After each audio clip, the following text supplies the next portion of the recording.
ಯೇಸು ಕ್ರಿಸ್ತನ ಪರಿಶುದ್ಧವಾದ ನಾಮಕ್ಕೆ ಸ್ತೋತ್ರವಾಗಲಿ. ಈ ದಿನ ನಾವು ನೇಮಿಸಲ್ಪಟ್ಟವರು ಎಂಬ ಸಂಗತಿಯನ್ನು ಕುರಿತು ಧ್ಯಾನಿಸೋಣ.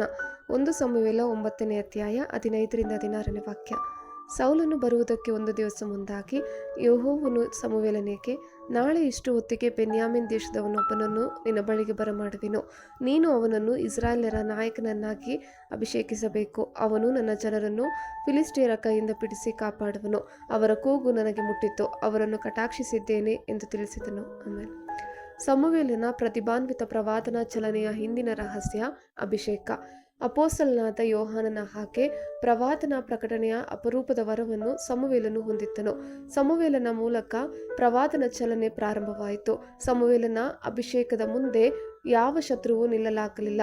ದೊಡ್ಡ ಸುದ್ದಿ ಏನೆಂದರೆ, ನಾವು ಕ್ರಿಸ್ತನ ಮೂಲಕ ಸಮುವೇಲನ ದಿನಗಳಿಗಿಂತ ಉತ್ತಮವಾದ ಕ್ಷೇತ್ರದಲ್ಲಿದ್ದೇವೆ. ಆಮೆನ್. ನೇಮಿಸಲ್ಪಡುವಿಕೆ. ದೇವತಾಶಾಸ್ತ್ರದಲ್ಲಿ ಎಲ್ಲ ಘಟನೆಗಳು ದೇವರಿಂದ ಇಚ್ಛಿಸಲ್ಪಟ್ಟಿವೆ ಎಂಬ ಸಿದ್ಧಾಂತವಾಗಿದೆ. ಸಾಮಾನ್ಯವಾಗಿ ವೈಯಕ್ತಿಕ ಆತ್ಮದ ಅಂತಿಮ ಭವಿಷ್ಯವನ್ನು ಉಲ್ಲೇಖಿಸುತ್ತದೆ. 3ನೇ ವಯಸ್ಸಿನಿಂದ ಸಮುವೇಲ ದೇವರ ಸನ್ನಿಧಿಯಲ್ಲಿ ಬೆಳೆದನು.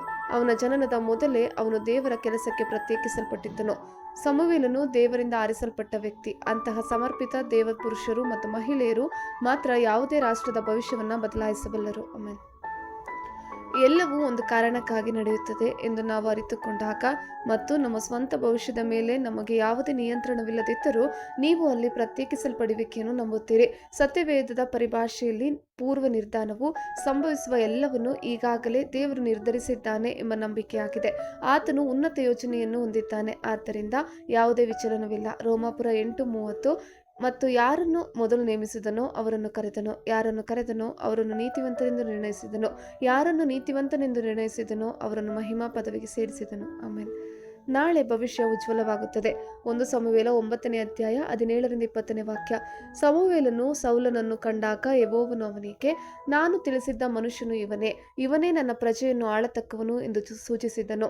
ಊರು ಬಾಗಿಲಿಗೆ ಬಂದು ಸೌಲನು ಎದುರಿಗೆ ಬಂದ ಸಮುವೇಲನನ್ನು ನೋಡಿ, ದರ್ಶಿಯ ಮನೆ ಎಲ್ಲಿದೆ ಎಂಬುದನ್ನು ದಯವಿಟ್ಟು ತಿಳಿಸುವೆಯೋ ಎನ್ನಲು ಸಮುವೇಲನು, ನಾನೇ ದರ್ಶಿಯು, ನೀನು ನನ್ನ ಜೊತೆಯಲ್ಲಿ ಗುಡ್ಡಕ್ಕೆ ಬಾ.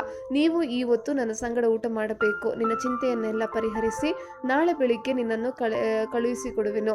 3 ದಿವಸಗಳ ಹಿಂದೆ ತಪ್ಪಿಸಿಕೊಂಡ ನಿನ್ನ ಕತ್ತೆಗಳಿಗೋಸ್ಕರ ಚಿಂತೆ ಮಾಡಬೇಡ, ಅವು ಸಿಕ್ಕಿವೆ. ಮತ್ತು ಇಸ್ರಾಯೇಲ್ಯರ ಶ್ರೇಷ್ಠ ವಸ್ತುಗಳೆಲ್ಲ ನಿನಗೂ ನಿನ್ನ ಕುಟುಂಬದವರಿಗೂ ಸಲ್ಲುವವಲ್ಲವೋ ಅಂದನು. ಆಮೆನ್. ಕರ್ತನ ಕೃಪೆ ನಿಮ್ಮೆಲ್ಲರೊಂದಿಗಿರಲಿ.